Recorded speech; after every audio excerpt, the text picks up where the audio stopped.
સુરતમાં પ્રભુ તમે આવ્યા, લોકો ઘરો ઘર વાતું કરે છે કે સ્વામિનારાયણ આવે છે ની રીત અલૌકિક છે. નોતી દીઠી નોતી સાંભળી રે, એવી ચલાવી પુનિત પુરુષોત્તમ પ્રગટી રે. મહારાજ ઘરોઘર લોકો એવી વાતો કરે છે કે સ્વામિનારાયણના સંતો નારીની સન્મુખ કોઈ જોતા પણ નથી. આવી રીત તો અમે દુનિયામાં ક્યાંય દીઠી પણ નથી. અનેક પ્રકારે તપ કરનારા, અનેક પ્રકારે યોગાભ્યાસી, કેટલાક ફકીરો, જતી, ઢૂંઢિયા કેટલાય જોયા છે જાત જાતના, પણ આવી રીત તો ક્યાંય દીઠી નથી. શ્રીજી મહારાજ કે તમે પારસી હોવા છતાં સત્સંગ ઉપર અતિભાવ થયો, એ અમને આશ્ચર્ય લાગે છે કે લે, અને અમે તમારા માટે જ આવ્યા છીએ હો આ સુરત શહેરમાં. નિષ્કપટપણે સત્સંગ પર જેટલો ભાવ હોય ને, તેટલી અંત સમયે ભગવાન તેની જરૂર સહાય કરે છે. શું કે મહારાજ? હા ભરજો ભક્તો હો. નિષ્કપટપણે સત્સંગ ઉપર જેટલો ભાવ, અંતરમાં કપટ ન હોવું ખપે જરાય. સત્સંગમાં ભાવ એટલી અંત સમયે ભગવાન મદદ કરે.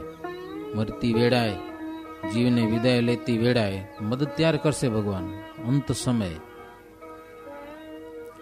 બીજી બધી મોટાઈ એવી ને એવી રહેતી નથી. ક્યારેક પૈસા વાળા હોય, ક્યારેક પૈસા ભાગી જાય, ક્યાંક મોટાઈ રહે નહીં.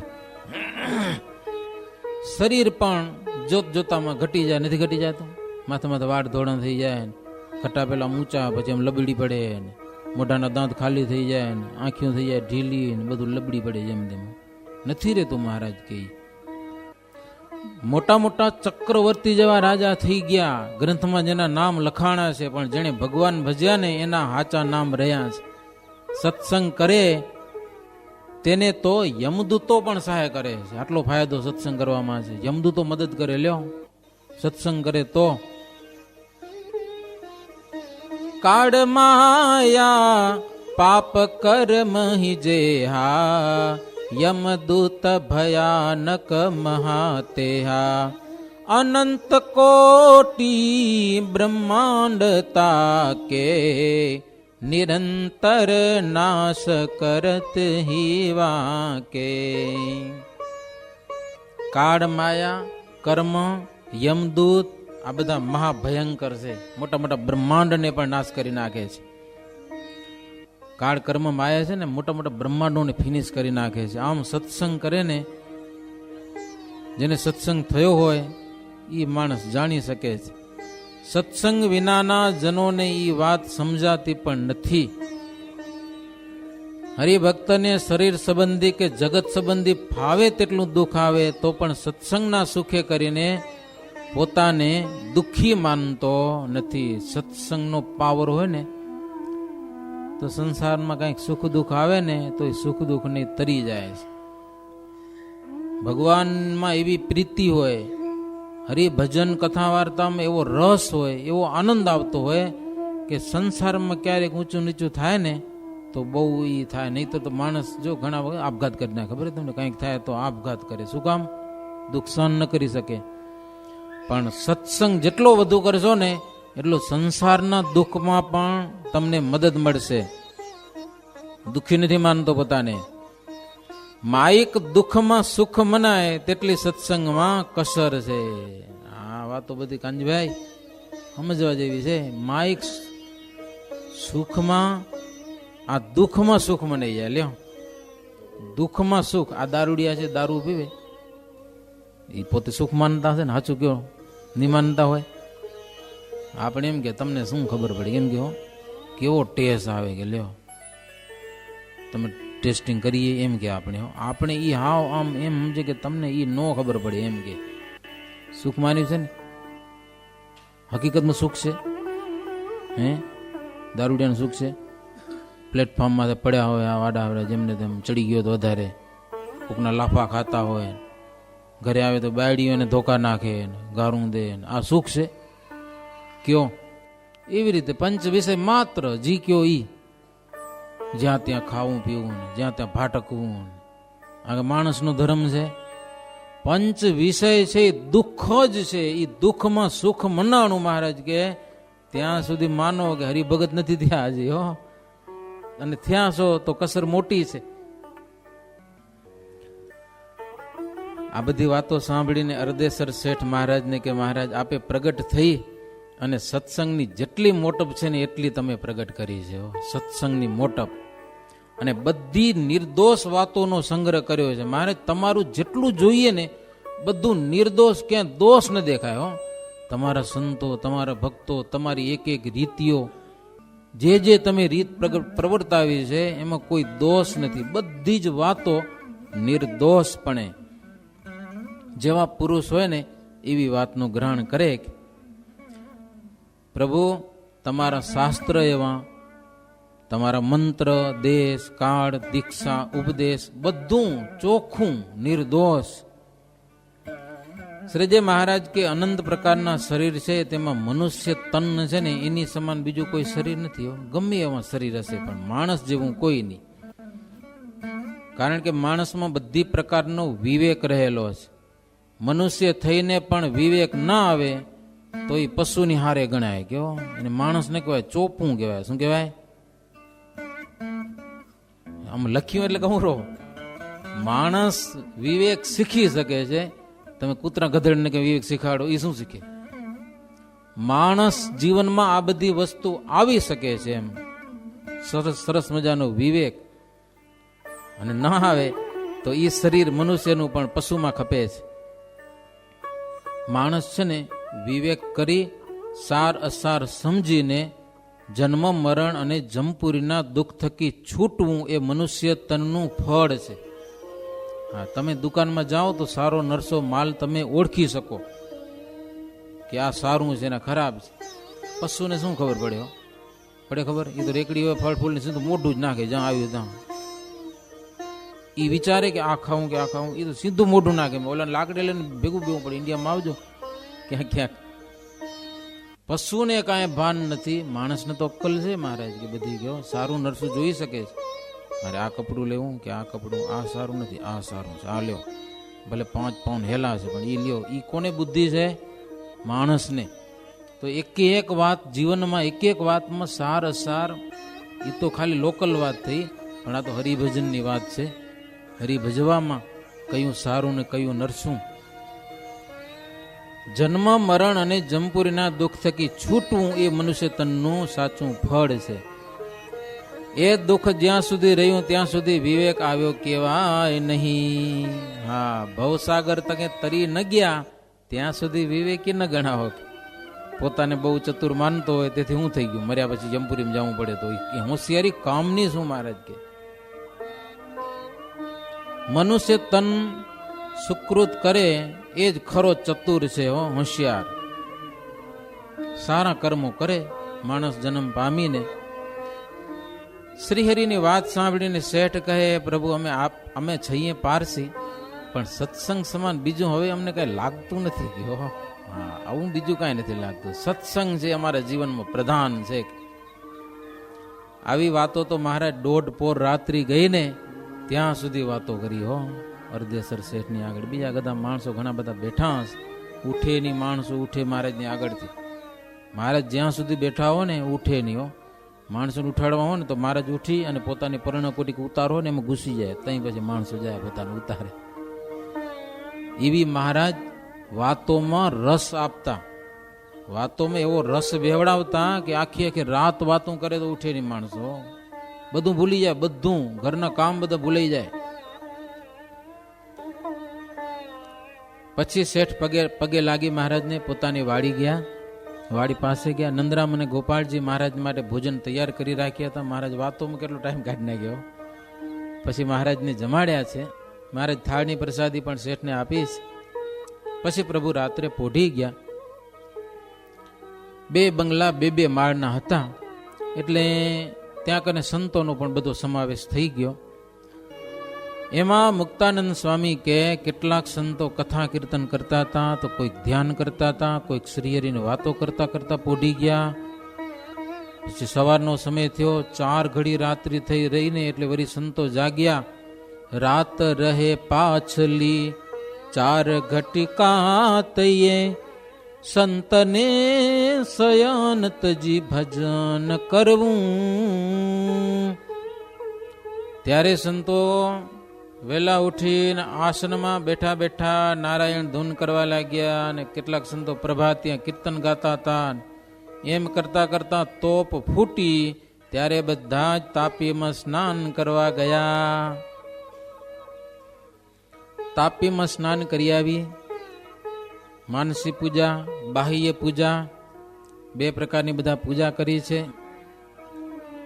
બ્રહ્મચારી હતા મુકુંદ વર્ણી, જયાનંદ, વાસુદેવાનંદ વર્ણી, આ બધા જ મહારાજની સમય સમય સેવા કરતા હતા. મહારાજને સ્નાન વગેરે કરાવ્યું. સેવામાં તત્પર રહેતા. કેટલાક તો સત્સંગમાં મંદિરો ક્યાંક બંધાતા હોય ત્યાં સેવામાં તત્પર રહેતા. કેટલાક સત્સંગ ઉપર ભાવ વિનાના કારભારીઓ દખલ બહુ કરતા ક્યાંક ક્યાંક. જો વડોદરામાં આ શું જુનાગઢમાં મંદિર બાંધ્યું હતું ત્યારે નાગર દીવાન હતો રંગીલદાસ, કેવો આડો આવતો હતો. એમ કેટલાક આડ પણ કરતા હતા હો, ભાવ વિનાના કારભારીઓ. અને કેટલાક ભાવિક રાજાઓ પોતાનો દીવાન આડો આવતો હોય છતાં પણ મંદિરને માટે જેટલી સગવડ કરવી જોઈએ ને એ સગવડ પોતે કરી દેતા હતા. રાજા જુનાગઢનો નવાબ મુસલમાન બ્રહ્માનંદ સ્વામીનો ભાઈબંધ હતો, સમજ્યા ને, દોસ્ત. રંગીલદાસ આડો હતો ને છતાં એ જુનાગઢનો નવાબ મુસલમાન મંદિરની જમીન દીધી અને બનાવો મંદિર. બ્રહ્માનંદ સ્વામીને પરવાનગી કરી દીધી. દીવાન બારે ગયો તો વડોદરા ને પછી આવી જ ન ગયો. વસ્તુની સગવડ કરી દેતા હતા રાજાઓ પણ. દેવની સેવાના નિમિત્તભૂત બનતા. કેટલાક વર્ષાસન અને ભૂમિદાન આપી અને પરલોકનું ભાતું બાંધી લેતા. હા, એક દિવસ મરી જવાના આપણે, સમજા. એમાં હવે તો ભક્તજનો આપણે બધાને ચેતવાનું છે, આપણે મંદિર નવું બનાવવું છે. જેટલું આપણું યોગદાન, બુદ્ધિનું યોગદાન શરીરથી થાય કે પૈસાથી થાય એટલું દઈ અને આપણું એક ભાતું લો. પરલોકનું ભાતું છે, પરલોકનું ભાતું બાંધી લેવા જેવું છે. હંપી કરી મનની વાતું બધો એક બાજુ કરો અને પરલોકનું આપણું ભાતું બાંધી લઈ. મંદિરની સેવા કરી. એ સેવા વારે વારે નથી આવે. 25 વર્ષ પહેલા જે હતા એને આવી હશે સેવા. અત્યારે અવસર છે, પછી મંદિર બની જશે પછી પાછો અવસર નહીં આવે. આવશે આપણે ઠેકાણે મંદિર બાંધવાનું. એમાં પણ મુક્તાનંદ સ્વામી કે એક સંન્યાસી ત્યાં પદ્મનાભાનંદ અને રણછોડ કરીને એક બ્રહ્મચારી, એ બે જણા મળીને જ્યાં જ્યાં જાય ને ત્યાં કારભારી, લગભગ કારભારીઓ દક્ષિણી હતા રાજાઓના.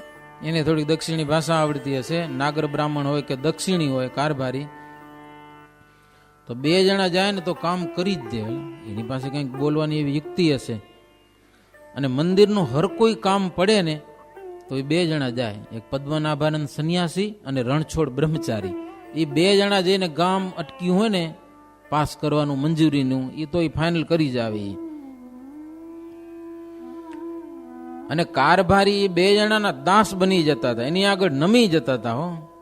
સંન્યાસી અને બ્રહ્મચારીને દેખીને ગમે તેવો કારભારી હોય ને એને આદર ભાવ આપે. અને મુક્તાનંદ સ્વામી કે બે જણા એ લગભગ એ જ સેવા કરતા હતા. જ્યાં જ્યાં મંદિરોમાં કંઈક અટકાય થાય ને તે તરત પહોંચી જાય. ગમે તેમ વાતો કરીને ઓલાને રીઝવી નાખે. 1-2 દિવસ કે 15 દિવસમાં કામ પતાવી જ નાખે, કામ અટક્યું હોય તો પણ. મંદિર સંબંધી હરકત દૂર કરતા હતા. આ બંને વર્ણી સંન્યાસી આવી શ્રીજી મહારાજની જીવન પર્યંત સેવા કરતા હતા. બાકી સંતો હરિભક્તો એ બધા પોતપોતાના નિયમમાં રહી અને મહારાજની ભક્તિ કરતા હતા. મુક્તાનંદ સ્વામી શહેરના બધા હરિભક્તોની આગળ કીધું કે જો મહારાજ આવ્યા છે આટલા દૂર તમારા શહેરમાં, 1 મહિનો કે 2 મહિના મહારાજ ટકે નહીં અહીંયા કને, અને તમારી બધાની રસોઈ પણ મહારાજ લઈ શકે નહીં. 9 દિવસ રહે ને તો 9 મહિના રહ્યા કહેવાય મહારાજ, એમ જાણજો. કારણ કે મહારાજને શહેરમાં નથી ફાવતું. મોટા મોટા શહેર પાટણમાં મહારાજ 2 કે 3 દિવસ જ રોકાય, પણ તમારા શહેરમાં 9 દિવસ સુધી મહારાજ રોકાણા. એટલે 9 મહિના રોકાણા છે એમ જાણજો. અને રસોઈ માટે શ્રીજી મહારાજ રહે પણ નહીં કે અમારી રસોઈ બાકી રહી જશે. રહ્યો મહારાજ કે એ વાત રસોઈ માટે રોકાય એ બીજા.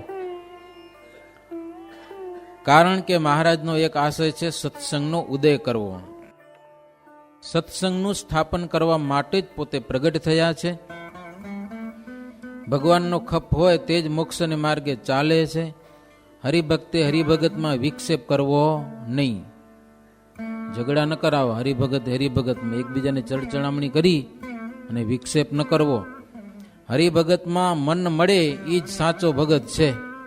5 હરિભગત સાથે જેનું મન મળે નહીં એ ગમે એટલો બુદ્ધિશાળી હોય તો પણ એ માની ભગત કહેવાય. લ્યો, 5 જણા સાથે પણ મન ન મળે, ગમે એટલું બુદ્ધિશાળી પણ માની ગણાય. સારો હરિભગત કોણ કહેવાય? નિત્ય મંદિરમાં આવે, કથા કીર્તનના નિયમ રાખે, હરિભગતને ભાવથી નમે અને નિષ્કપટ ભાવે હરિભગતને પોતાનાથી શ્રેષ્ઠ માને ને હરિભગતની સાચી રીત છે. પછી આનંદ મુનિ એ બધા હરિભક્તોને વાત કરી. આનંદાનંદ સ્વામી કે 25 રૂપિયાથી આરંભી કરીને જેને જેટલી શ્રદ્ધા હોય ને એ પ્રમાણે શ્રીજી મહારાજને માટે રસોઈ માટે સુખેથી તમે દઈ દો. મહારાજને 9 દિવસ થયા, હવે મહારાજ કેટલા દિવસ રોકાય એ નક્કી નથી. કોઈને રસોઈ દેવી હોય 25 રૂપિયાથી માંડી કરીને જેને જેવી શક્તિ. મનમાં સંકોચાવું નહીં. બહુ વર્ષનો તમારો સંકલ્પ પૂરો કરવા શ્રીહરિ આવ્યા છે સુરત શહેર. છેટું ઘણું થાય કે વારે વારે આવે ના આવે, વારે વારે આવો અવસર તમને નહીં મળે. અને ભાવ ન હોય ને તો છાનામાના બેસી રહેજો કે જરૂર નથી દેવાની. શું કે સ્વામી? હા, જોરે માગતા નથી એક ટકો. કેટલાક પૈસા આપે ને પછી વાંયથી વાતો કરે, સમજ્યા કે નહીં? આનંદ સ્વામી કે ભાવ જો ન હોય તો બેઠા આવજો છાનામાના. કે અમારો મુખ્ય ધર્મ તો ભિક્ષા માગીને જમવાનો છે. અમારે શું રસોઈની તમારી જરૂર નથી. અમે તો ભિક્ષા માગી આવી. નારાયણ હરે સચ્ચિદાનંદ પ્રભુ, અમારો ધર્મ એ છે. આનંદાનંદ સ્વામી કે રસોઈનો ઘાટ પણ અમારા મનમાં નથી, તો પણ આ પ્રગટ શ્રીજી મહારાજ એ આખા બ્રહ્માંડનો આહાર પૂરો કરે છે, બધાને જમવા દે છે. કોઈ ભૂખ્યું રહેતું નથી. કોઈકના મનમાં એમ થતું હોય કે અમે રસોઈ દઈએ ત્યારે સાધુને ખાવા મળે, એ ભૂલી જાજો. કે આનંદાનંદ સ્વામી કે હા, એવો મનમાં કોઈ કોટો રાખતા નહીં કે એમ મહારાજ તો આખા બ્રહ્માંડને પોષણ કરે છે. ભિક્ષા માગીએ અમે જમી લઈએ, ગમે ત્યાં અમને ભોજન મળી જાય છે. પણ શ્રીજી મહારાજને રાજી કરવા છે એટલે જેમ શ્રીજી મહારાજ કહે છે એ પ્રમાણે અમે કરીએ છીએ. આનંદ મુનિની વાત સાંભળીને હરિભક્તો એ પ્રમાણે બધા રસોઈ દઈ દીધી. જેની જેવી શક્તિ હશે ને 1 મહિનો સુધી રસોઈ હાલે એટલી બધી રસોઈ ભેળી થઈ. કાંઈ વાંધો નહીં, કે મહારાજના ચરણે ભેટ બધી, જેમ કરવું એમ કરો. પછી ભિખારીદાસ શેઠ, જો નામ ભિખારીદાસ પણ હતા લખપતિ શેઠ. લઈ લેજા સુરતમાં ભિખારીદાસ નામ લખ્યું છે, પણ લખપતિ હરિભગત હતા. અને ગોવિંદભાઈ તેમના મુખ્ય ગુમાસ્તા હતા. ઈ અને એના પુત્ર ગુલાબભાઈ વગેરે હરિભક્તો બધા મુખ્ય હતા. 9 દિવસ શ્રીજી મહારાજ સુરતમાં રહ્યા. દિન પ્રતિદિન આખા શહેરમાં અધિક ને અધિક ઉત્સવ થતો. આનંદ થઈ રહ્યો. કેટલા બધા માણસો, કેટલાક મેનામાં બેહીને મહારાજ પાસે આવે, કોઈક બગીમાં બેહીને, કોઈ ઘોડાગાડીમાં, કોઈક પગે પાડા ચાલીને લોકો આવતા હતા. અડધા ગાંવ સુધી તો ચિત્ર વિચિત્ર રંગની ગાડીઓની લાઈનો જામી જતી હો મહારાજના દર્શન કરવા આવે. મેના બગી સુખપાલની લાઈન થતી. દિવાળીના દિવસ કરતા પણ રાત્રે દીવાની અધિક શોભા થતી. એટલા તો દીવાઓ થતા મહારાજની આગળ. ઘરો ઘર શ્રીહરિના પ્રતાપની વાતો થતી. જ્યાં જોઈએ તો મહારાજના ચમત્કારને પરચાની વાતો. જીતી આડીઓરી વાતો જ ન કરવી ભગવાનના ભગતને. ખોટી વાતો, કોઈકની ગંદી વાતો, કોઈકની નિંદાની વાતો. ભગવાનની વાતો કરો, મહારાજના મહાપ્રતાપની. તો આવું બધું થતું હતું ને એટલે મતપંથી લોકો તો બળી મર્યા. હો, એને તકલીફ થઈ. મારું આ તો વધ્યા બહુ. સત્સંગનો ઉત્કર્ષ દેખીને અકળાણા મનમાં એક દિવસ તો બધા ભેડા થઈ અને અરદેસર શેઠની પાસે આવી ગયા. હો, કે તમારી પાસે અરજ કરવા આવ્યા છીએ. એ કે સ્વામિનારાયણ આવ્યા છે ને એ બધા મતપંથથી વિરુદ્ધ પંથ ચલાવે છે. એમને કોઈ પૂછી શકતું નથી. પોતે ભગવાન થઈને બેઠા છે. લોકો એમના વખાણ કરે છે. કાંઈક ઇન્દ્રજાળ વિદ્યા શીખી આવ્યા છે. લોકોને બધાને આકર્ષી લે છે. એના ચેલા બધા ભાગી જાય મહારાજ પાસે. સમજાય? એટલે મનમાં દુખાણા હતા. એ કે અમારી આગળ સ્વામિનારાયણનું કાંઈ હાલતું નથી. કે પણ જે નિર્મળ લોકો છે, સમજાને, ગરીબ દિલવાળા, એના ઉપર જેટલું ચાલે છે ને એટલું કરે છે. ત્યારે સાહેબ કે તમે તો બધા ગમ્માર છો કે શું વાત લઈને આવ્યા છો મારી પાસે? આવ્યા શું વાત લઈને કયો? સ્વામિનારાયણમાં શું ખોટ છે તમે બતાવો. એના સાધુ હરિભગતનો વાંક ગુનો બતાવો કાંઈક, નહીં તો તમારું હું બતાવું. તમે ભલે સાધુ છો પણ સ્ત્રી ધનનો ત્યાગ રાખો છો? તમારામાં ધર્મનો છાંટો નથી કે લ્યો? આવ્યા છો ફરિયાદ લઈને, ધર્મનો છાંટો તમારામાં છે નહીં કે? અને એવો તો ધનનારીનો ત્યાગ રાખે છે, ભોજન વિના બીજું કાંઈ વ્યસન કરતા નથી, અને તમારા વ્યસનમાં તો આમ વરચૂક પડ્યા હો તમે. કે તમે ફરિયાદ લઈને શું આવ્યા છો અહીંયા કને લ્યો? તમારામાં છે શું એવું કે સ્વામિનારાયણની ફરિયાદ લઈને આવ્યા છો? શેઠ કે સ્વામિનારાયણના સાધુ સિવાય બીજો કોઈ એવો ત્યાગી ગોતી તો લાવો, ધન સ્ત્રીનો ત્યાગી. કે તમે પણ સાધુ છો, બતાવો સાધુના ધર્મ. શેઠ કે અમને તો રામચંદ્ર અને શ્રી કૃષ્ણથી પણ વધારે પ્રતાપ સ્વામિનારાયણમાં દેખાય છે અને નીતિમાં ચાલે છે. એમણે ધર્મે કરીને અધર્મીઓને બધાને જીતી લીધા છે. તમે કહો અમારી આગળ એનું કઈ હાલતું નથી, હાલો તો સ્વામિનારાયણ પાસે તમારું આવે શું? ડારિયો નહીં આવે તમારો કે હો? હા, નિયમ ધર્મની રીતે, શાસ્ત્રની રીતે તમારો ડારિયો નહીં આવે. ધર્મ તો પાલન કરતા નથી. ધર્મ વિના હોય શું? ધર્મ વિના અંતરમાં હોય શું? કાંઈ ન હોય, પાવર. એટલે એમની સાથે વિવાદ કરવામાં તમને કાંઈ ફાયદો નથી. સુખી થવું હોય તો તમે પણ સ્વામિનારાયણ આશ્રિત થઈ જાઓ. શેઠ કે લ્યો ઓલા કે આ તો માર્યા ગયેલો ઊંધું થયું બધું. આ સ્વામિનારાયણ છે એ બરાબર છે, એની વિરુદ્ધ વાતો કરવાની કોઈ જરૂર નથી. તમે હરખા હાલો તો સુખી થશો, નહીં તો તમે પણ બધા દુઃખી થવાના છો. એમ શ્રીજી મહારાજ સુરત શહેરમાં ડંકો જમાવ્યો છે, બધાને ખૂબ રાજી કર્યા. આખું સુરત શહેર સ્વામિનારાયણ ભગવાનના પ્રતાપથી આંજી ગયું છે. ઘરોઘર મહારાજની વાતો થાય, અલૌકિક વાતો થાય. એ વાતોમાં બધું શીખવા મળે, વિવેક, વિનય, માનવતા, હરિનું ભજન. જીવ સુખ્યો થઈ જાય, જીવ પાવન થઈ જવાની વાતો છે આ. આપણે તો ઉજળા દેખાય કપડાં હારા પહેરીને, પણ અંદર જીવ છે ને એ ઉજળો થઈ જાય. એવું કામ શ્રીજી મહારાજ સુરતમાં રહીને કર્યું છે. એવી રીતે 53મો તરંગ થયો સહજાનંદ સ્વામી મહારાજની.